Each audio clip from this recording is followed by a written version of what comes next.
Amén, amén, amén. Gloria a Dios. Damos gloria al Señor. Quiero darle la bienvenida a todos ustedes que hoy nos visitan acá. Bienvenidos, siéntanse en su casa. Esta es su casa, Lluvia de Gracia San Lucas, y también a los que nos ven a través de las redes sociales. Queremos darle la bienvenida a esta su casa, Lluvia de Gracia San Lucas, en esta bella ciudad de San Lucas, Zacatepeques, Guatemala. Así que gracias también por permitirnos entrar a su hogar y poder compartir la palabra del Señor. Y vamos a continuar con nuestra serie. Hemos estado hablando acerca de la resurrección. Paz en el presente, convicciones en el futuro. Y lo que hemos estado hablando es acerca de las diferentes resurrecciones. Recuérdense que la palabra del Señor en San Juan 5 dice: todos los muertos resucitarán, ¿verdad? Solo que hay muertos que dice que son justos y van a resucitar para recompensa, y los muertos que son injustos resucitarán para condenación. Y hemos estado viendo, este es un tema doctrinal para que nosotros estemos seguros de lo que Dios va a hacer con su iglesia. Recuérdense que Dios tiene un programa especial para la iglesia, su esposa, su amada, su novia, la que Él compró con su propia sangre, que es la iglesia del Señor. Entonces Él tiene un programa que va a ejecutar con su iglesia, y tiene un programa que continuará, que ahorita está en pausa con Israel y las naciones, que es la semana 70, que es la semana que se está esperando. Pero hoy vamos a estar hablando acerca de la segunda venida de Cristo.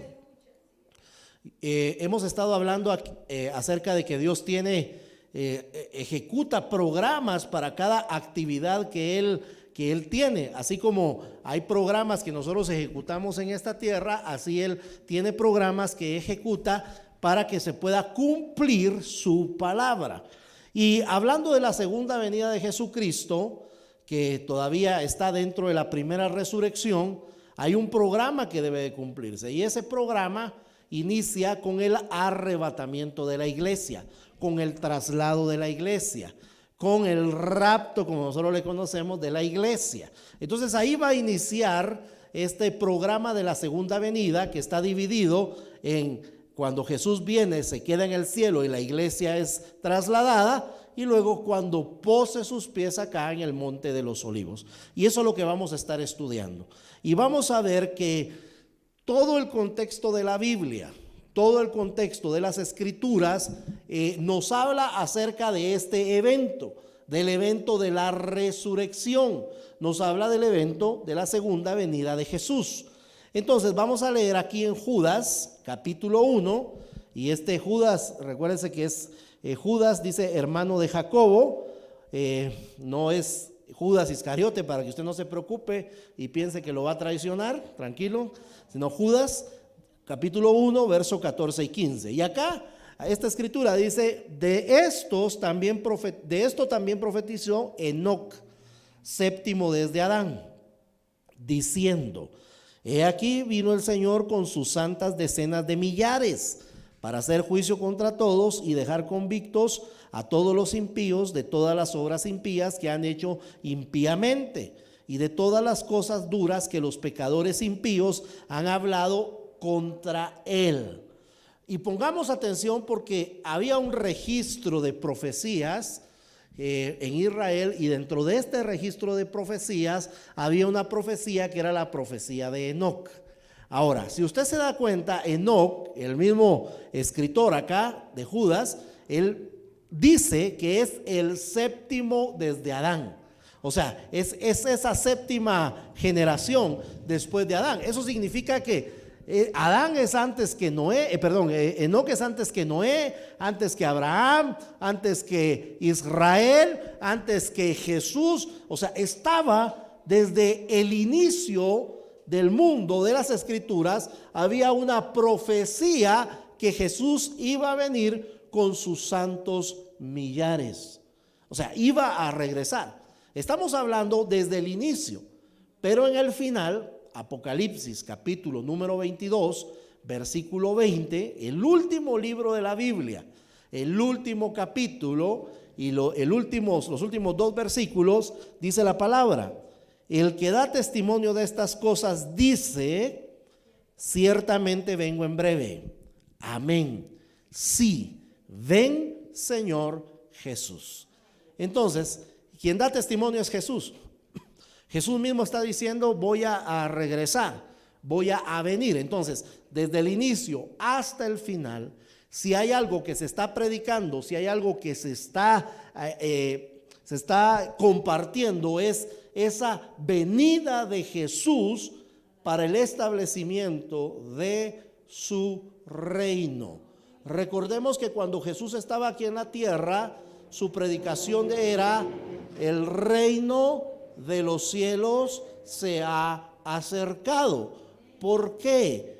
Porque el propósito de la venida de Jesús era el establecimiento del reino. Cuando el pueblo de Israel lo rechaza, entonces se inicia el programa que se conoce como la iglesia, y ese programa es el programa de la gracia. Se abre ese espacio que nosotros conocemos como la gracia para que entonces los gentiles empiecen a conocer a Jesús y a salvarse, ya no a través de un modelo de nación, sino a través de una relación directa con Dios por medio de Jesucristo. Esto es tremendo, de verdad, lo que el Señor está haciendo en medio de nosotros. Y ese programa que se llama iglesia, que se llama gracia, ese programa va a terminar. Lo único es que la Escritura dice que nadie sabe la hora, nadie sabe la fecha, nadie sabe en qué momento va a terminar ese programa de la gracia. Solo sabemos que el programa va a terminar cuando la iglesia sea trasladada, sea arrebatada. En ese momento termina el programa de la gracia, termina el periodo de la iglesia e inicia esa famosa semana 70 que anuncia Daniel en el capítulo 9. Y esto es impresionante porque dice que desde que Daniel da la profecía hasta la muerte de Jesús en la cruz, se cumplieron 69 semanas. Pero esa semana 70 quedó en pausa para darle espacio a la gracia, al nuevo pacto, lo que nosotros conocemos como nuevo pacto o la dispensación o el periodo de la gracia. Pero eso va a termina con el traslado de la iglesia. Y luego, acá en la tierra va a haber un acontecimiento que se conoce como la tribulación o la gran tribulación. Y de todo eso nos habla Apocalipsis, desde el capítulo más o menos 5 al capítulo 20, nos habla de todo lo que va a suceder durante ese tiempo. Ahora, yo quiero decirle algo. Esa palabra Apocalipsis significa revelación. Y lo que está tratando de hacer es revelar los planes de Dios para la iglesia, los planes de Dios para la humanidad, los planes de Dios para Israel. Pero es un libro que debe darnos esperanza. Lo que sucede es que cuando nosotros oímos de Apocalipsis, ¿qué se nos viene a la mente cuando oímos Apocalipsis? ¿Ah? Da miedo, ¿verdad? Destrucción, calamidad, persecución. Y uno dice, van a sonar las 7 trompetas, se van a abrir los 7 sellos, va a caer fuego del cielo y va a haber un montón de muertos, ¿verdad? Y uno se imagina eso, ¿no? Todo eso dice el libro del Apocalipsis. Pero la palabra Apocalipsis significa revelación. Y si alguien nos dijera, hermano, vas a tener un Apocalipsis, uno se asusta, ahora uno eso reprendo en el nombre de Jesús. Pero realmente Apocalipsis significa revelación.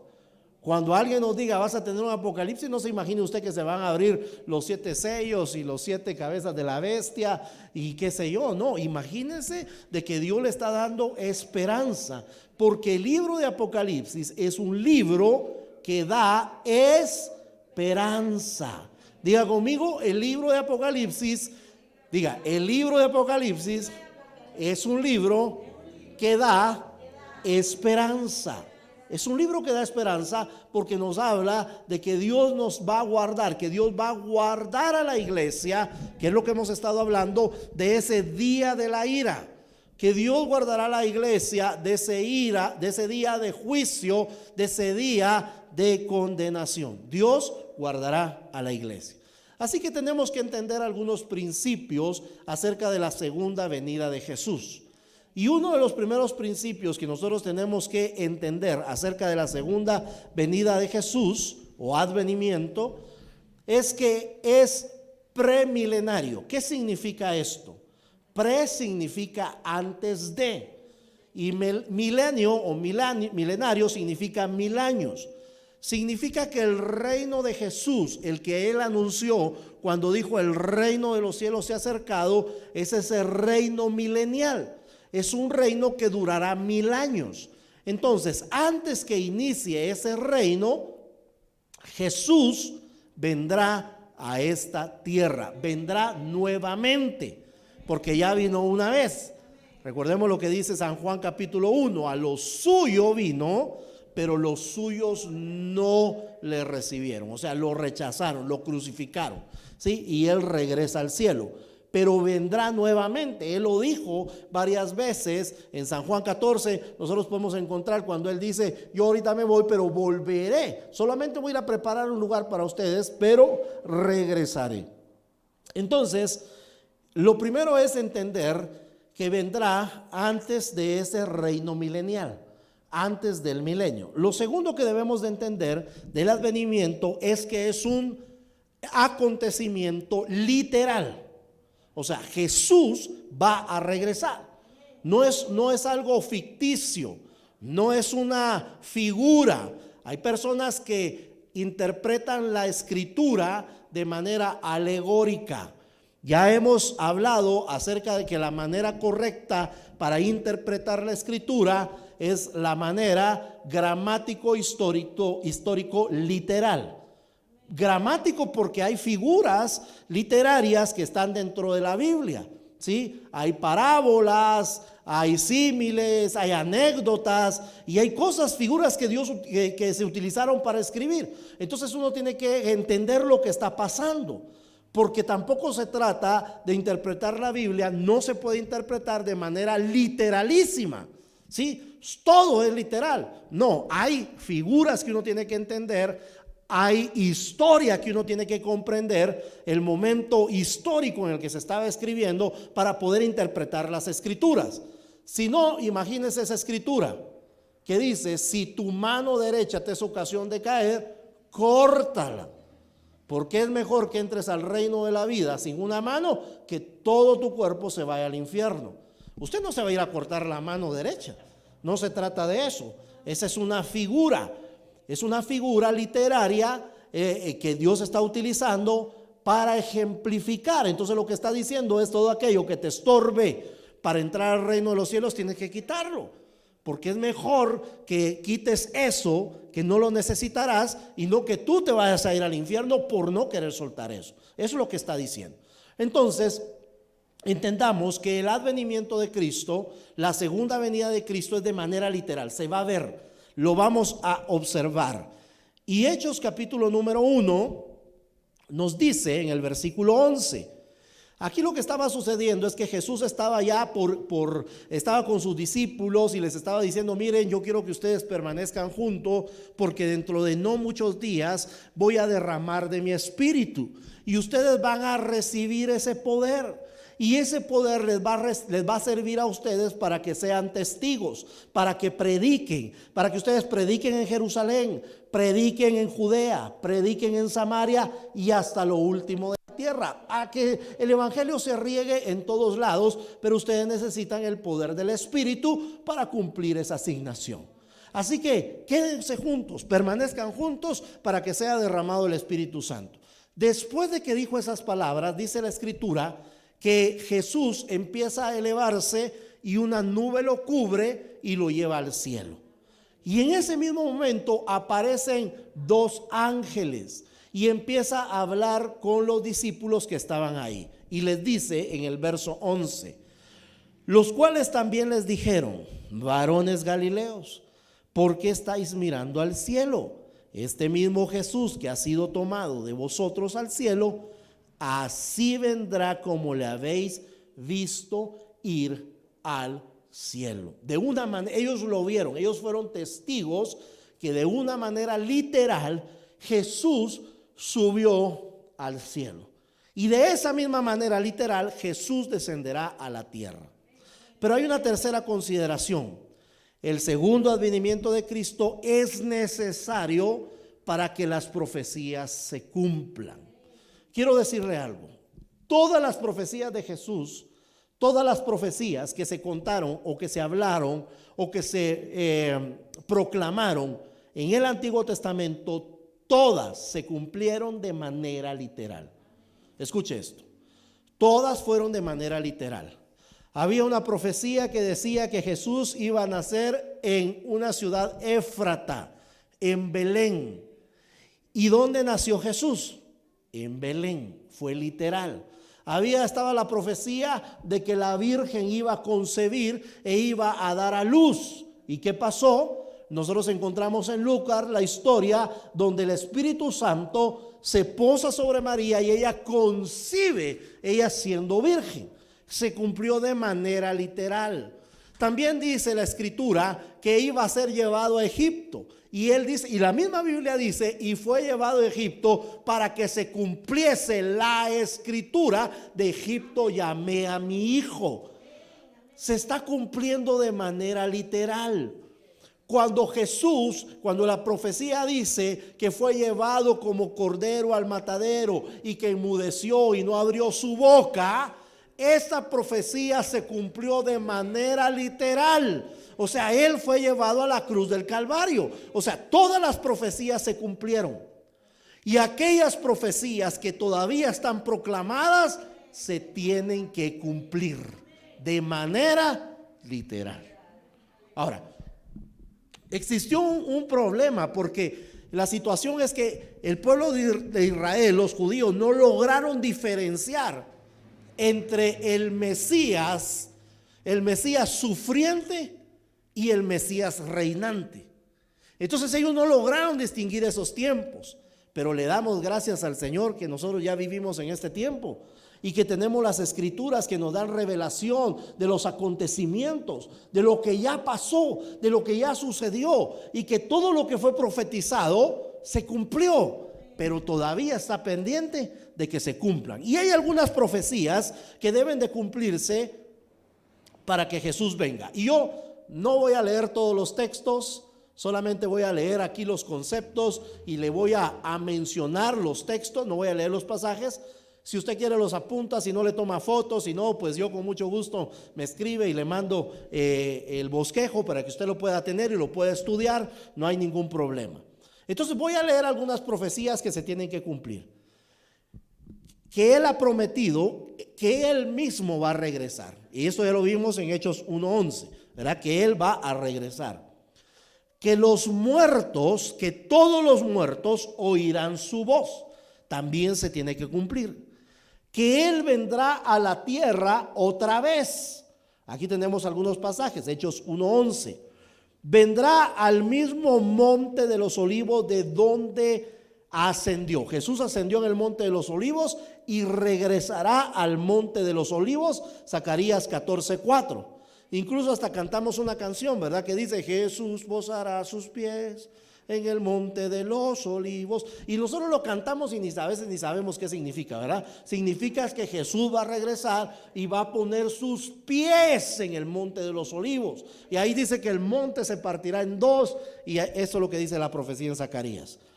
Que vendrá sobre las nubes del cielo con poder y gloria. Mateo 24:30. Hay otros pasajes, Primera de Pedro 1:7 y Primera de Pedro 4:13. Dice que Jesús viene en una nube y viene en poder y con gran gloria. En Job 19:25 dice que se levantará sobre el polvo.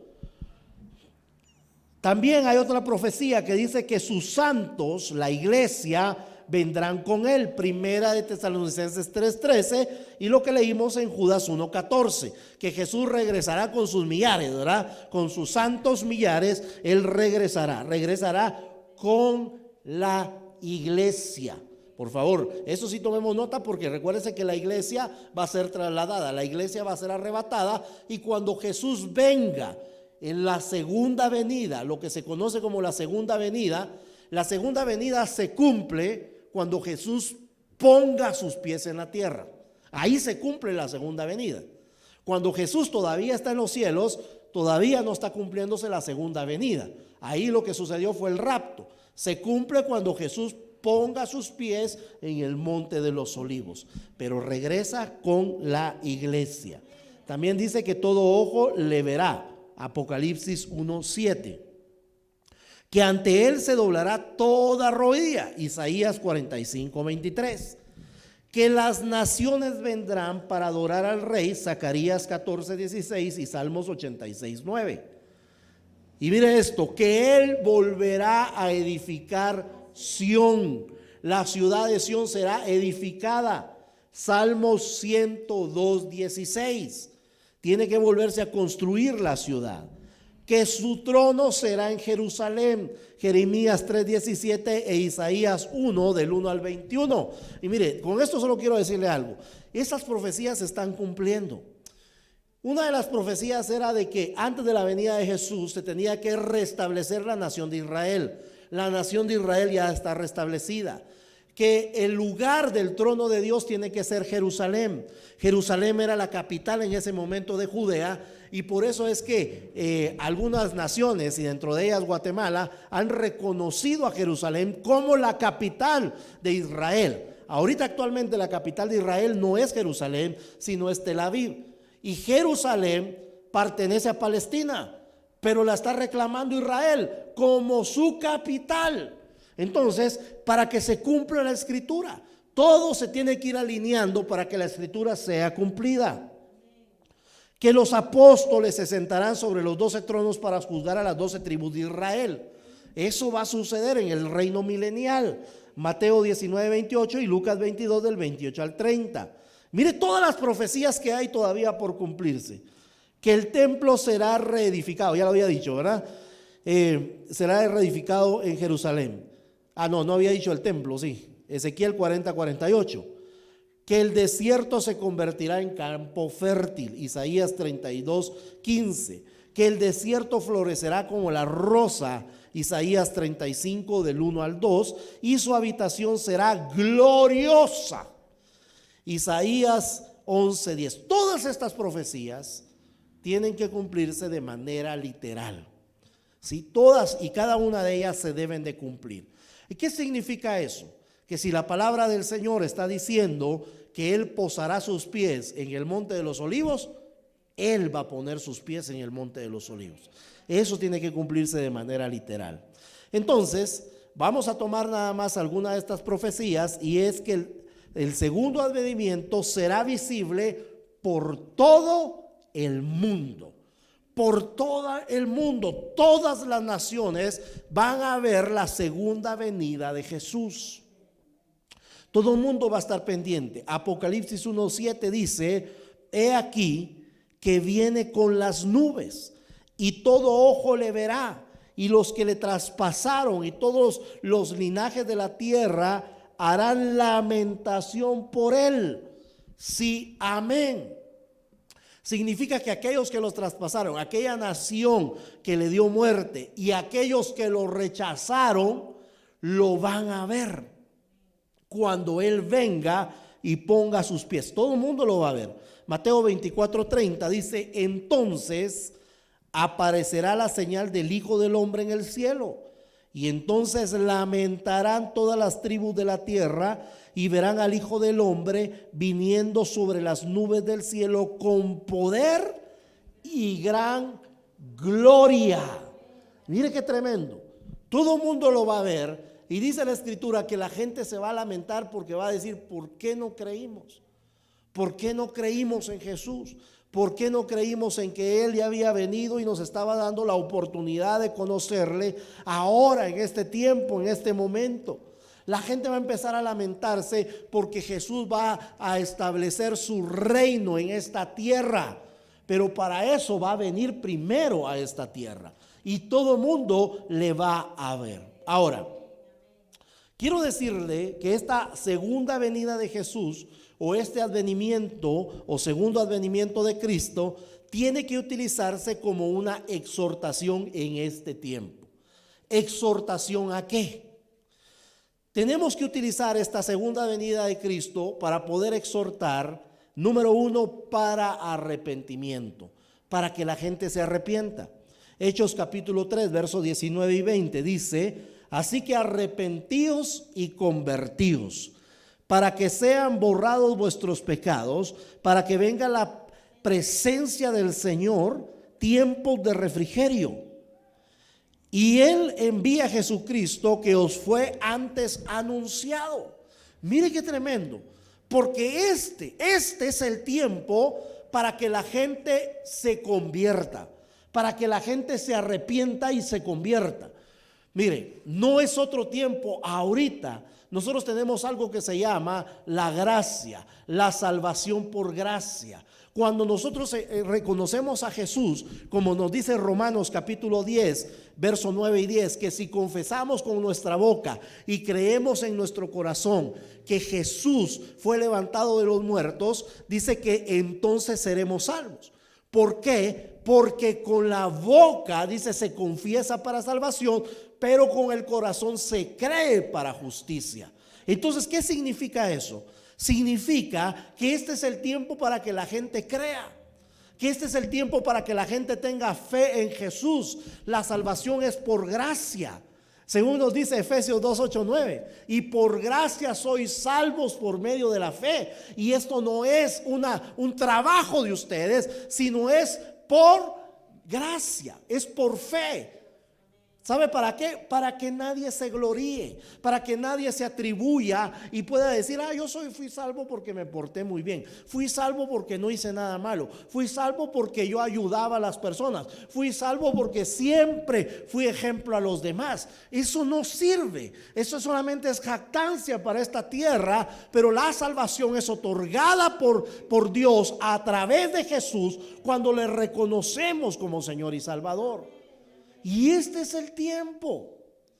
Este es el tiempo en que nosotros tenemos que aprovechar para que la gente se arrepienta y la gente se convierta. Mire qué va a suceder. Dice: serán borrados vuestros pecados. Los pecados van a ser borrados. El Señor dice que cuando nosotros nos arrepentimos y le reconocemos a Él como Señor y Salvador, dice que Él ya no se va a acordar nunca más de nuestros pecados. El diablo es el que se acuerda y trata de recordándonos, ¿verdad? El diablo siempre está poniéndonos en el pensamiento: es que no lo hiciste bien, te equivocaste, fallaste, etcétera. Pero el Señor dice que si nosotros nos acercamos a Él, confesamos nuestros pecados, nos arrepentimos, nos apartamos de los malos caminos, entonces Él va a oír nuestra oración, va a perdonar nuestro pecado y va a sanar nuestra tierra. Pero tenemos que confesarlo a Dios. ¿Y qué va a pasar? Simplemente los va a borrar. Para Él ya no van a contar esos pecados, porque hemos sido nosotros lavados con la sangre de Cristo. Entonces son borrados los pecados, pero también dice: para que venga de la presencia de Jesús tiempos de refrigerio. Mire, tiempos buenos para nuestra vida, tiempos buenos para nosotros. Pero mire la ecuación, porque uno solo quiere tiempos de refrigerio, uno solo quiere tiempos buenos, uno quiere solo las mieles del evangelio, uno solo quiere las bendiciones que puede traer. Pero la palabra da una clave, y la palabra es arrepentirse y convertirse. O sea, esa es la ecuación. Debe haber un arrepentimiento, debe uno convertirse al Señor, para que entonces el Señor borre esos pecados y entonces mande esos tiempos de refrigerio a nuestra vida. Así es como opera el Señor, así es como Él lo hace, así es como Él busca que nosotros recibamos esa bendición. Este es tiempo de arrepentimiento. Mire, es triste de verdad escuchar las noticias y escuchar personas que están muriendo por este COVID. Recientemente he recibido noticias de gente muy cercana, gente que apreciamos mucho, que ha muerto por causa de este COVID, y uno se entristece, a uno le duele. Es algo agridulce, le quiero decir, ¿verdad? Es algo amargo, que uno dice: qué tristeza que se fue. Pero uno sabe que como han conocido a Jesús, están con el Señor, y que ya aquí no están sufriendo, sino ahora están gozando. Pero queda la ausencia, queda el dolor, queda la tristeza, queda la congoja en el corazón de saber que un amigo, que un hermano, que un familiar ha pasado a la presencia del Señor. Aquí en la tierra nos afecta, pero en el cielo dice la Escritura que hay gozo. hay alegría, hay tranquilidad para ellos. Dice, ahí será enjugada toda lágrima de nuestros ojos, y ahí ya no va a haber más tristeza y ya no va a haber más dolor. Pero sufre uno acá, pero es más triste, escuche, exacto, morir sin Jesús. Eso es lamentable de verdad, porque dice la Escritura que el que muere sin el Señor resucitará para condenación. Por eso es importante que ahora se predique el evangelio, que ahora se comparta las buenas nuevas de salvación, que ahora nosotros podamos hablarle a las personas de Jesús, porque ahorita esta salvación es por gracia. Mire, quiero decirle algo, porque hemos estado hablando. Cuando la iglesia sea arrebatada, por eso le digo, el Apocalipsis es un libro de esperanza, es un libro de fe.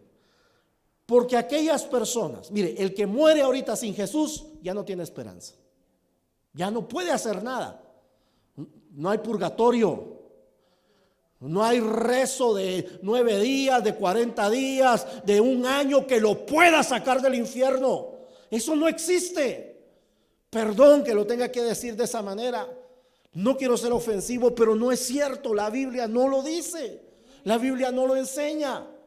No se puede. Por eso es que ahora es que tenemos que recibir a Cristo. Pero si el Señor viniera hoy y hay gente que se queda, que no va a ser arrebatada con el Señor, la única manera de ser salvo es a través de la muerte. Porque dice que la sangre, el derramamiento de la sangre, el Señor dice que va a resucitar a aquellos que mueran en la tribulación, que hayan reconocido a Jesús, que no se hayan dejado marcar por el número de la bestia, que no hayan adorado al falso profeta, sino que se hayan mantenido fiel a la enseñanza, fiel al principio. Ahí va a haber esperanza, pero va a ser una esperanza sufrida, una esperanza perseguida, una esperanza de muerte apremiante. Posiblemente algunos van a quedar vivos, huyendo a las montañas, escondiéndose. Va a haber persecución, va a haber muerte, va a haber destrucción, va a haber calamidad. Se van a secar los ríos, se van a secar los lagos, se van a secar los mares. La gente va a sufrir. Pero ¿por qué esperar? Si el Señor nos está dando la oportunidad ahora. Entonces es un tiempo para predicar del arrepentimiento. Es un tiempo donde nosotros debemos mostrar nuestra fidelidad ministerial, el llamado que Dios ha hecho a la predicación de su evangelio. Segunda carta de Timoteo, capítulo 4, versículo 1 y 2. El apóstol Pablo le decía a Timoteo: te encarezco delante de Dios y del Señor Jesucristo, que juzgará a los vivos y a los muertos en su manifestación y en su reino, que prediques la palabra, que instes a tiempo y fuera de tiempo, que redarguyas, que reprendas, que exhortes con toda paciencia y doctrina. El apóstol Pablo le decía: ahora, mira, va a llegar el tiempo donde el Señor va a juzgar a los vivos y a los muertos, va a juzgar a todos. Pero mientras eso sucede, predica la palabra, háblale de Jesús a otras personas, hazlo en tiempo y fuera de tiempo. Lo que está diciendo es: hazlo en cualquier momento, predica de la palabra del Señor, instruye, redarguye, reprende, exhorta con paciencia y doctrina. No está diciendo con palo, hermano, con látigo y con pedradas, con paciencia y doctrina, enseñándole las escrituras, enseñándole lo que la Biblia ha dejado establecido. Por eso es que estamos hablando de esta resurrección, de esta segunda venida de Cristo, porque esto es doctrina que debe conocer la iglesia, para que se nos quite el miedo, para que se nos quite el temor sobre cualquier cosa. Mire, la gente inventa muchas cosas, inventa un montón de situaciones. Que en la vacuna le están metiendo el chip, que ya lo van a tener controlado. Yo le he explicado, ya lo tienen controlado. Usted se pone a hablar y su celular lo está captando todo lo que usted dice. Y usted está hablando de restaurantes y de comida y le aparece, empiezan a salir publicidad de restaurantes y de comida. Usted habla de viajes y le empiezan a salir agencias de viaje, le empiezan a salir boletos de avión, etcétera. Lo cual, cualquier cosa que usted hable, esto lo capta, ya lo tienen controlado. No sé de qué se la lleva. Ya las transacciones, le explicaba yo, ya no se usa la moneda de papel que nosotros normalmente utilizamos. Ya las transacciones son digitales. Ya las transacciones, ya uno maneja menos papel moneda. Mire, la vez pasada, una vez fuimos a comprar en Tecpan en una ventecita que tienen donde venden ahí suéteres y cosas, pero chiquita. Le digo al muchacho, no, me gustaría comprarte, pero no tengo efectivo. Y me saca su celular, pero yo le puedo pasar la tarjeta. O sea que todos, hermano, no se preocupe. Todo eso está sucediendo ya. Y la gente dice, no me vacuno por el chip. Esos son cuentos, hermano. De todas maneras son ensayos, todas esas cosas. Yo le digo cuídese, yo le digo vacúnese, yo le digo sea prudente, ame a su familia y ame a su prójimo, al que está con usted. Pero quiero regresar entonces, predique la palabra. Este es el tiempo para predicar, este es el tiempo para anunciar, este es el tiempo en el cual nosotros tenemos que compartir la palabra del Señor.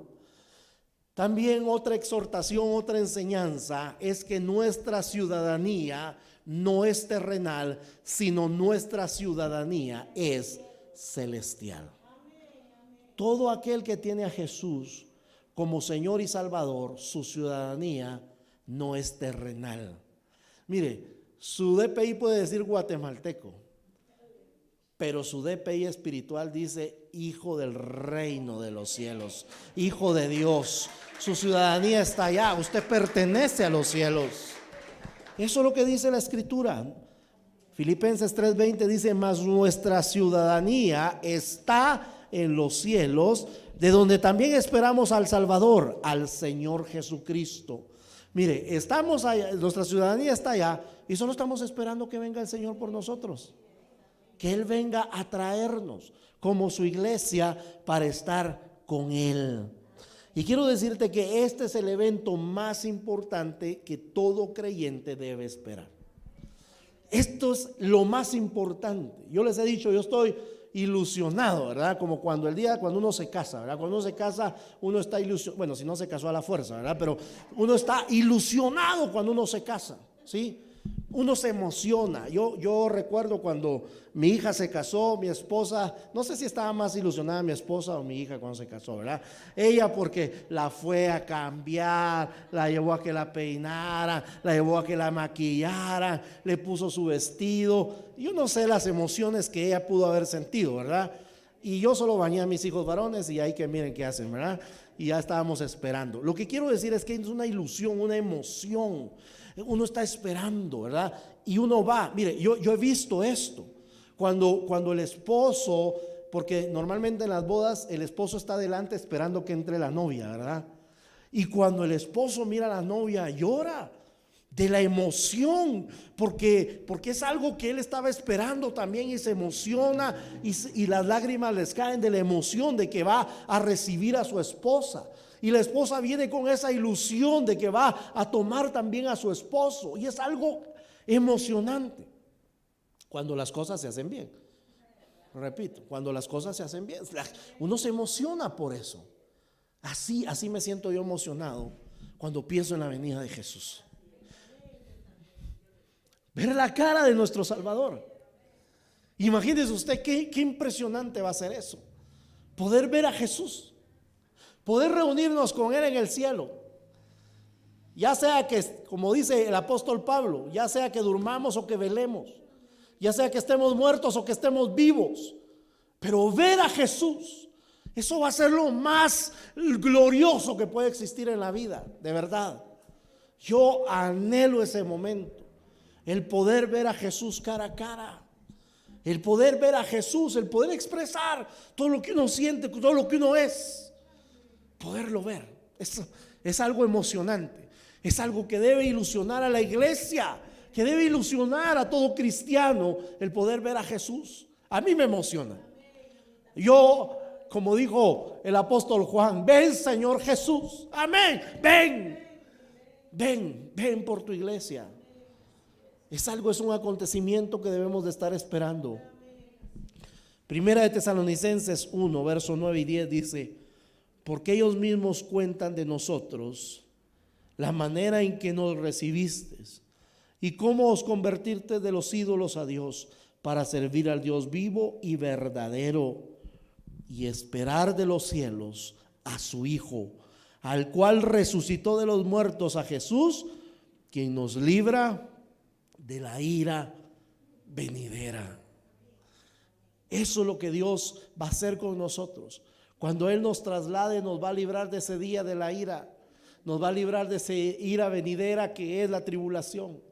La iglesia está reservada para Cristo. Vamos a tener la oportunidad de poder ver al Señor cara a cara. Eso va a ser algo extraordinario, de verdad, poder ver al Señor cara a cara. Pero yo quiero decirle algo. El Señor no ha venido, por lo menos ahorita. Y ahorita Dios está dando la oportunidad a aquellas personas que no le conocen, para que puedan entregar su vida a Jesús, para que puedan entregar su vida a Cristo. No esperes más, no esperes más tiempo. Este es el tiempo que Dios ha preparado. Este es el tiempo que Dios ha diseñado para que tú puedas entregar tu vida a Jesús. Si tú no has entregado tu vida a Jesús, hoy decídete, entrega tu vida a Cristo. Es la oportunidad que Dios te está dando y es sencillo.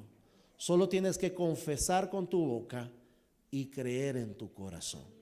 Y queremos ayudarte el día de hoy. Quiero invitar a la congregación a que se ponga de pie, por favor.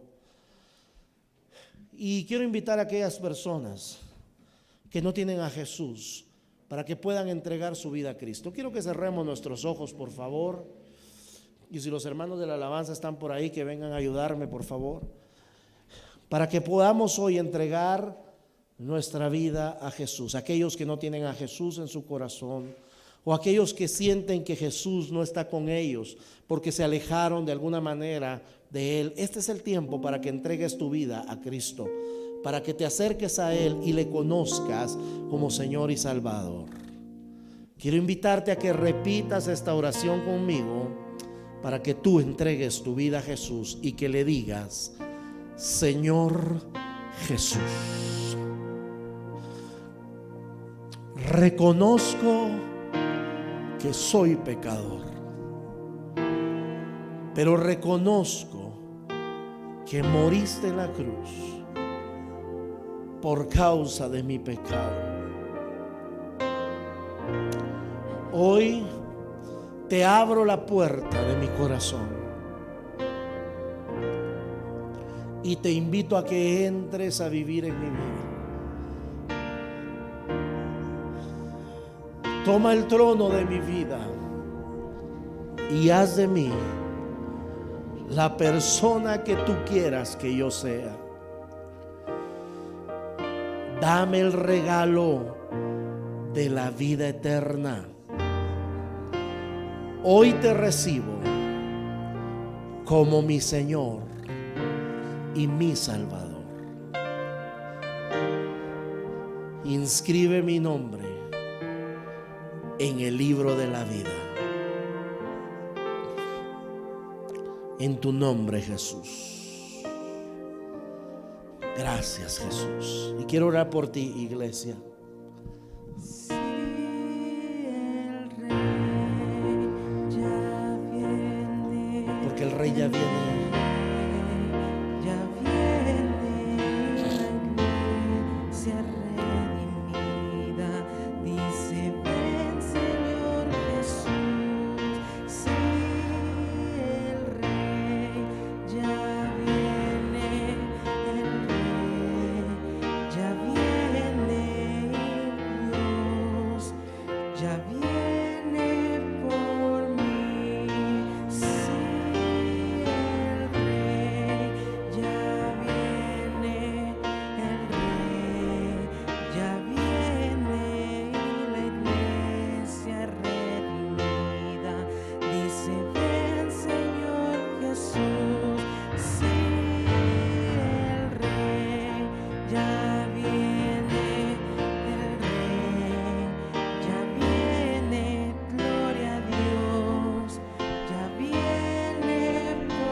El Rey ya viene. El Rey ya viene por su iglesia. El Rey ya viene por sus hijos. Ya viene por los escogidos. Ya viene por los salvos. Sí, Señor, ven pronto. Ven ya por tu iglesia, Señor. Padre, hoy, Señor, anhelamos tu venida. Hoy amamos tu venida. Declaramos esas palabras, que amamos tu venida. Que tú vengas por nosotros, que tú vengas por la iglesia, que tú vengas, Señor, por cada uno. Ven pronto, Señor Jesús. Ven pronto. Anhelamos, amamos tu venida, Jesús. Poder verte, poder estar contigo, poder disfrutar, Señor, de esas bodas del Cordero que nos habla las Escrituras. Padre, pero mientras estemos en esta tierra, yo quiero pedirte, Señor, que guardes a tus hijos. Señor, que sanes a aquellos que están enfermos, especialmente, Señor, de este COVID-19. Señor, cuántos amigos, cuántos hermanos en la fe, cuántos vecinos, cuántos conocidos, Señor, están sufriendo por esta enfermedad. Algunos, Señor, alejados de sus seres queridos. Algunos, Señor, ya no los vuelven a ver. Pero hoy yo quiero implorar a tu misericordia. Yo quiero implorar a tu gracia, Señor. Que tú tengas misericordia de nuestras vidas. Que tú tengas misericordia de Guatemala, de nuestra nación. Que tú tengas misericordia de nuestra familia. Que podamos ser librados, Señor. Que pasemos esta prueba, Padre. Hoy declaramos tu palabra para que se cumpla sobre nuestra vida. Tu palabra dice que el que habita al abrigo del Altísimo morará bajo la sombra del Omnipotente. Diré yo a Jehová, esperanza mía y castillo mío, mi Dios en quien confiaré. Él te librará del lazo del cazador y de la peste destructora. Con sus plumas te cubrirá y debajo de sus alas estarás seguro. Escudo y adarga es su verdad. No temerás el terror nocturno, ni saeta que vuele de día, ni pestilencia que ande en oscuridad, ni mortandad que en medio del día destruya. Caerán a tu lado 1000 y 10,000 a tu diestra, mas a ti no llegarán. Ciertamente con tus ojos mirarás y verás la recompensa de los impíos. Porque has puesto a Jehová, que es mi esperanza, al Altísimo por tu habitación. No te sobrevendrá mal, ni plaga tocará tu morada. Pues a sus ángeles mandará cerca de ti, que te guarden en todos tus caminos. En las manos te llevarán, para que tu pie no tropiece en piedra. Señor, hoy declaramos esta palabra sobre nuestra vida. Hoy nos ponemos bajo tu cuidado. Hoy nos sometemos bajo tu autoridad. Hoy, Señor, nos sometemos bajo tu dirección, para poder estar bajo tu sombra. Para que toda esta palabra se cumpla, Señor. Que tú serás nuestro escudo. Que tú serás, Señor, el que esté alrededor nuestro. Que tú reprenderás toda plaga, Señor, que quiera destruir en la noche o en el día. Que tú guardarás nuestro pie para que no tropiece. Enviarás tus ángeles cerca de nosotros, Señor, para que nos lleven en sus brazos y ser librados, Señor, Padre, del tropiezo. Hoy nos colocamos, Señor, bajo tu sombra, bajo tu cobertura, Dios. Opera ese milagro en nuestra vida. Opera el milagro, Señor, de la salud. Opera el milagro, Señor, de la protección divina. Opera el milagro, Señor, de la unidad familiar. Opera el milagro de la provisión, Señor, extraordinaria, de la multiplicación de los bienes. Opera el milagro, Señor, en nuestro cuerpo, de la sanidad divina, Señor. Hoy tomamos, Señor, esos milagros Y hoy lo declaramos sobre nuestras vidas, Señor, en el nombre de Jesús. Declare su milagro, hermano. Oh, el Rey ya viene. El Rey ya viene.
Ya viene, Señor.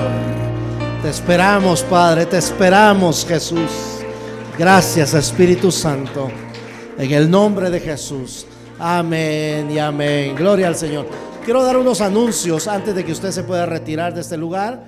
Recordarle que los días miércoles tenemos culto a media semana, miércoles a las 7:30. No es presencial, es transmitido a través del canal de YouTube para que usted se pueda conectar, pero tendremos celebración de Santa Cena para que usted prepare los elementos en su casa y podamos ministrar la Santa Cena. También recordarles que tenemos nuestros altares familiares todos los jueves a las 7:30. Este es su núcleo familiar. Usted reúne a su familia, lee la palabra, adora, lee la palabra y ora. Ese es el objetivo. Estamos leyendo la lectura del día. Hemos mandado un programa, tenemos una lectura diaria y esa lectura es la que vamos a tener. Creo que esta semana se acaba Gálatas, tendría que ser Efesios, que tendríamos que leer. Le mandaremos a principio de la semana la lectura para que usted la pueda tener. Y también recordarle nuestros cultos presenciales los domingos 7:30 de la mañana, 9:30 y 11:30. Pero quiero comentarles que vamos a tener bautismos todo el mes de septiembre, los domingos después del tercer culto a la 1 de la tarde o 1:30 de la tarde. Vamos a tener bautismos. Si alguien no se ha bautizado en agua, puede por favor inscribirse aquí en la mesa con los diáconos para poderse bautizar. Entonces, por favor, anótese para que le asignemos una hora y un día, porque no vamos a bautizar a todos juntos, sino pues respetando los protocolos de bioseguridad, vamos a hacerlo con determinado grupo de personas, una cantidad limitada. Por eso es que lo vamos a hacer todos los domingos a partir del próximo domingo. Así que si usted no se ha bautizado, se puede bautizar. Amén. Bueno, gloria a Dios. Estamos despedidos en esta tarde.